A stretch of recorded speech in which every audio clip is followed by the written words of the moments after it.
সাতক্ষীরায় বেইজিং হাঁসের চাষ করে স্বাবলম্বী হয়েছেন এক যুবক। শহরের কাশিমপুর বাইপাস সড়কের পাশে জাহাঙ্গীর আলম নামের এই উদ্যোক্তা নিজস্ব উদ্যোগে হাঁসের খামার করে তুলেছেন। চ্যানেল এইচ-এর স্টাফ রিপোর্টার আব্দুল ওয়াহাবের পাঠানো তথ্য ও ভিডিও চিত্রে থাকছে বিস্তারিত। News part 1। স্থানীয় সূত্রে জানা যায়, বর্তমানে তার খামারে প্রায় 1200 বেইজিং হাঁস রয়েছে।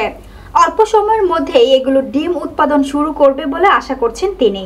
ইতোমধ্যে খামারটি স্থানীয়দের মধ্যে ব্যাপক আগ্রহ সৃষ্টি করেছে। জাহাঙ্গীর আলম জানান, শুরুতে কিছুটা ঝুঁকি থাকলেও এখন তিনি আশাবাদী। হাঁসের খাদ্য ও পরিচর্যার প্রতি যত্নশীল হওয়ায় দ্রুত বৃদ্ধি পাচ্ছে হাঁসগুলো।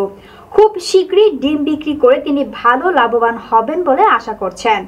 এ বিষয়ে স্থানীয়রা জানান, জাহাঙ্গীরের এই উদ্যোগ অন্যান্য বেকার যুবকদের জন্যও অনুপ্রেরণা হতে পারে। বেকারত্ব নিরসনে এ ধরনের উদ্যোগ বড় ভূমিকা রাখতে পারে বলে মনে করছেন তারা।